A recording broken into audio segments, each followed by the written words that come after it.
لله رب العالمين والصلاة والسلام على أشرف الأنبياء والمرسلين نبينا محمد وعلى آله وصحبه وأهل طاعته أجمعين أما بعد. محترم دوستوں اور بھائیوں، میں آپ سب کا سے شکریہ ادا کرتا ہوں کہ آپ نے یہ نشست رکھی. آپ کا ذوق و شوق بہت قابل عید ہے اور ساری محبتیں اللہ کے دین کی خاطر اللہ تعالیٰ کے تعلق اور یہ محبت ہمیشہ قائم رکھیں اور اپنے دین کے سائے میں رکھیں، اپنے توحید اور اپنے پیارے نبی کی سنت کے سائے میں رکھیں. قرآن حکیم کی ایک آیت ہے، اس کے بارے میں علماء کا قول ہے کہ یہ ارض الآیات ہے. ارض الآیات کا معنی ایک ایسی آیت کریمہ جس میں کامیابی کے تعلق سے سب سے زیادہ امید قرآن کے لیے قائم کی گئی. پورا قرآن ایک خوشخبری ہے، بشارت ہے، مگر یہ آیت کریمہ سب سے بڑی امید افزا ہے جس کو پڑھ کر ایک تسلی ہوتی ہے، عمل کر کے یقیناً ایک بڑی سعادت حاصل ہوئی. اللہ تعالیٰ کا فرمان کل ان کنتم تحبون اللہ فاتبعونی یحببکم اللہ ویغفر لکم ذنوبکم واللہ غفور رحیم. اس میں سے امید افزا ہے اس لیے کہ جنت کے داخلے کے دو اسباب ہیں اور وہ دونوں یہاں موجود ہیں. وہ دونوں اسباب یہاں بیان میں موجود ہیں اور وہ دونوں اسباب جو ہیں وہ ایک عمل کا قائم ہے. وہ عمل ہم نے کرنا ہے، آپ نے کرنا، میں نے کرنا.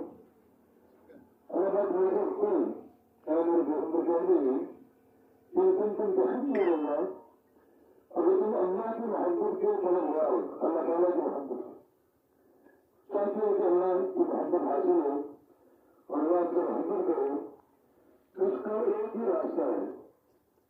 دو تین راستے نہیں، ایک ہی راستہ ہے. حق کا میری یعنی محمد کریم صلی اللہ علیہ وسلم کی اتباع کریں، ان کے پیروکار رہیں گے. اگر آپ کی اتباع کرو گے، آپ کے دور میں کرو گے تو دو اس کے نتیجے آپ کو حاصل ہوں گے اور وہ دونوں نتیجے جنت کے داخلے کی بنیاد ہے. کیا ہے؟ رحمت کا بنیاد کہ جیسے اللہ ان سے محبت کرنے لگے گا. اگر وہ محبت کی اتباع کرو گے تو ان کو اللہ کے معلوم مل جائے گی. اللہ تم سے محبت کرے گا اور اللہ کی محبت کے بغیر کوئی جنت نہیں جا سکتی. جنت کے داخلے کا ایک سبب اللہ تعالیٰ کی محبت کا اصول ہے. اور دوسرا سبب کیا ہے جو یہاں بیان ہے، اگر میرے حبیب کی اتباع کرو گے تو اللہ کے نظر تمہارے سارے گناہ معاف کر دو اور گناہ کی بخشش بھی جنت کے داخلے کا پروگرام ہے.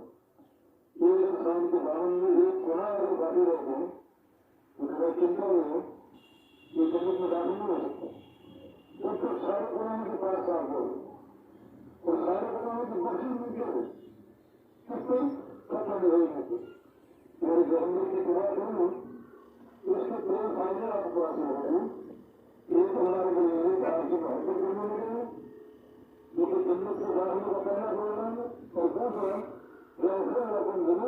اللہ تعالیٰ اس اتباع کے ذریعے آپ کے سارے گناہوں کو معاف کرتے ہیں اور گناہوں کی بخشش ضروری ہے جنت کو حاصل کرنے کے لیے.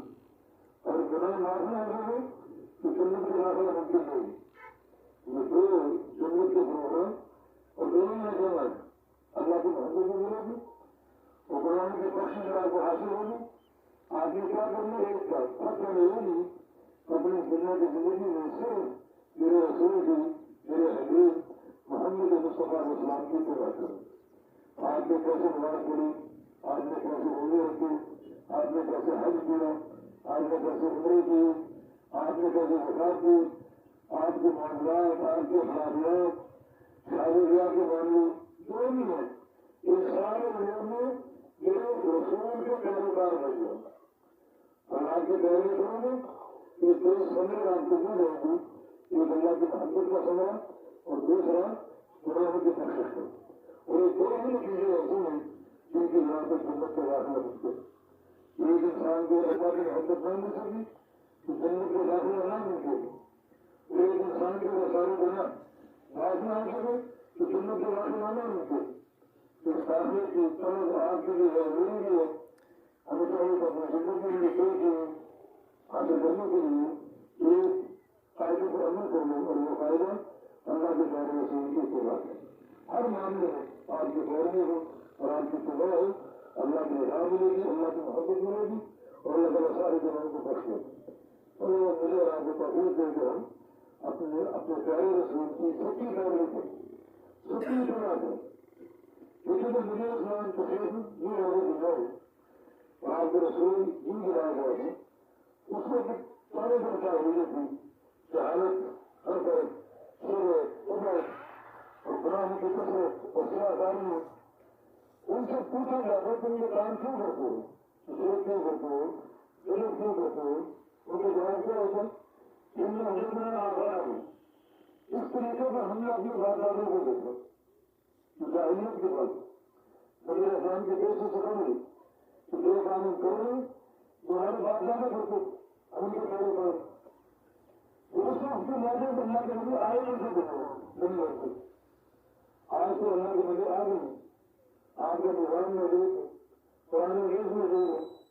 آج بھی اگر بڑی بات ہو ہندو کی لڑائی ہوتی تھی اتنا سوچا معاملہ ہوتا ان کے پاس کوئی نظام نہیں تھی, کوئی کتاب نہیں تھی, تو نہیں تھا. ماتانا کے کاروبار آج بھی اگر ماتانا کی کاروبار کروں ان کے کاروبار بنتے ان کی باتوں کے سامنے اور کتابوں کے کو چھوڑ دیں تو سمانا اس دور کے جو حکیم کے پاس تھے ان سے بدتر ہوئی. انہوں نے بات کر کی تو اللہ کے لیے مشہور نہیں تھا.